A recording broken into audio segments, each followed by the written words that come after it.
Markus 6, vers 1 tot 56. En hy het daar vandaan weggegaan en in sy vaders stad gekom, en sy disippels het hom gevolg.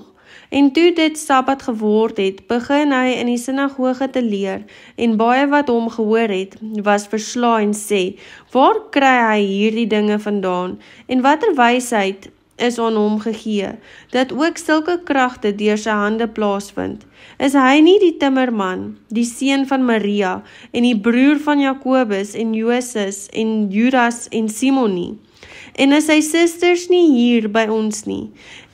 En hulle het aanstoot aan hom geneem. En Jesus sê vir hulle, 'n profeet is nie ongeëerd nie, behalwe in sy vaderland, en onder sy familie, en in sy huis. En hy kon daar geen krag doen nie, behalwe dat hy 'n paar siektes die hande opgelê en hulle gesond gemaak het. En hy was verwonderd oor hulle ongeloof. Daarop het hy die dorpe rondom deurgegaan en geleer. En hy het die 12 na hom geroep en hulle 2-2 begin uitstuur en het hulle mag gegee oor die onreine geeste en hulle bevel gegee om niks vir die pad saam te neem nie, as net 'n stok alleen, geen reisak, geen brood, geen geld in die beurs nie, maar skoene aan die voete, en julle moet nie 2 kledingstukke aantrek nie. En hy het vir hulle gesê, waar julle ook al in 'n huis mag kom, bly daar totdat julle daar vandaan vertrek. En almal wat julle nie ontvang of aan julle luister nie, gaan daarvandaan weg en skud die stof onder julle voete af, tot 'n getuienis teen hulle. Voorwaar ek sê vir julle, dit sal vir Sodom en Gomorra verdraagliker wees in die oordeelsdag as vir hierdie stad. En hulle het uitgegaan en gepreek dat die mense hulle moes bekeer, en hulle het baie duiwels uitgedryf en baie siektes met olie gesalf en gesond gemaak. Toe koning Herodes dit hoor, want sy naam het bekend geword, het hy gesê, Johannes die Doper het uit die dode opgestaan, en daarom werk die kragte in hom. Ander het gesê, hy is Elia, en ander weer het gesê, hy is 'n profeet, of soos een van die profete. Maar toe Herodes dit hoor, sê hy, Johannes, wat ek onthoof het, dit is hy.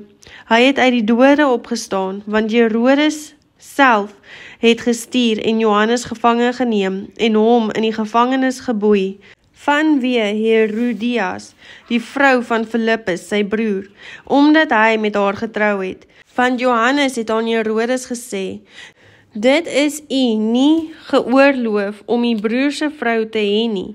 En Herodias het 'n oog op hom gehad, en wou hom om die lewe bring, en sy kon nie, want Herodes was bang vir Johannes, omdat hy wis dat hy 'n regverdige en heilige man was, en hy het hom beskerm, en nadat hy hom gehoor het hy baie dinge gedoen, en graag na hom geluister. En op die geskikte dag, toe Herodes op sy verjaarsdag vir sy groot manne en die owerste oor 1000 en die vernaamstes van Galilea 'n maaltyd gegee het. En toe die dogter van dieselfde Herodias inkom en dans, het Herodes en die wat saam aan tafel was, behaag, sê die koning vir die meisie, vra my net wat jy wil, en ek sal dit aan jou gee. En hy het vir haar gesweer, net wat jy my vra, sal ek jou gee, al was dit ook die helfte van my koninkryk. Daarop gaan sy uit en sê vir haar moeder, wat sal ek vra? Toe antwoord sy, die hoof van Johannes die Doper. En dadelik gaan sy haastig in na die koning en vra en sê, ek wil hê dat u my op die daad van die hoof van Johannes die Doper op 'n skottel gee. Toe word die koning baie bedroef, maar terwille van die eed en die wat saam om aan tafel was, wou hy haar nie afwys nie. En die koning stuur dadelik een van sy lijfwag met die bevel om sy hoof te bring, en hy het gegaan en hom in die gevangenis onthoof, en sy hoof op 'n skottel gebring, en dit aan die meisie gegee, en die meisie het dit aan haar moeder gegee. En toe sy disippels dit hoor, het hulle gekom en sy lijk weggeneem, en dit in die graf neergelê. En die apostels het by Jesus saamgekom en hom alles vertel wat hulle gedoen, sowel as wat hulle geleer het. En hy sê vir hulle, kom julle self in die eensaamheid na die verlate plek en rus 'n bietjie. Want daar was baie wat kom en gaan, en hulle het selfs geen geskikte tyd gehad om te eet nie. En hulle het met die skei vertrek na die verlate plek in die eensaamheid. En die skare het hulle sien weggaan, en baie het hom herken en te voet van al die stede af daar saamgestroom, en voor hulle uitgegaan en by hom vergader. En toe Jesus uitklim, sien hy 'n groot menigte, en hy het vir hulle innige jammer gevoel, omdat hulle soos skape sonder herder was, en hy het hulle baie dinge begin leer.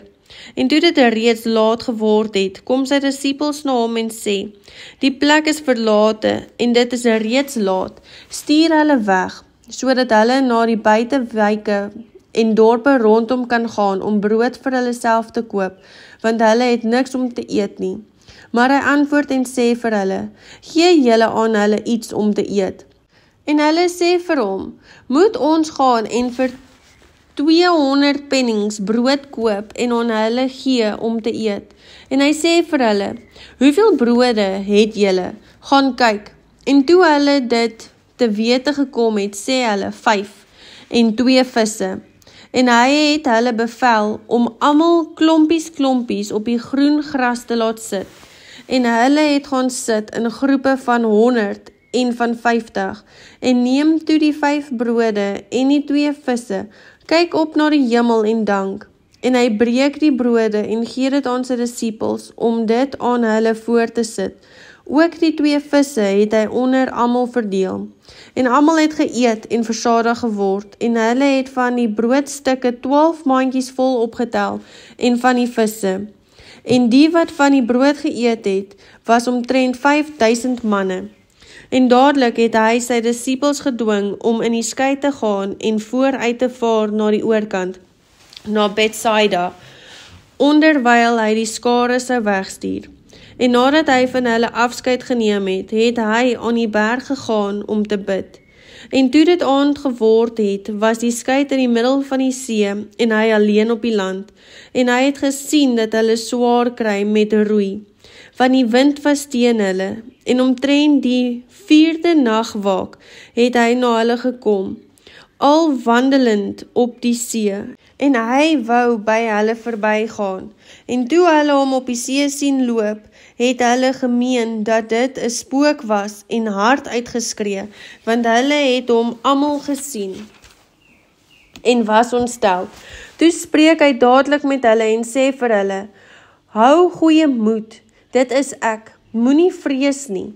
En hy het by hulle in die skei geklim en die wind het gaan lê, en hulle was by hulle self uitermate verbaas en verwonderd, want hulle het by die wonder van die brode nie verstandig geword nie, omdat hulle hart verhard was.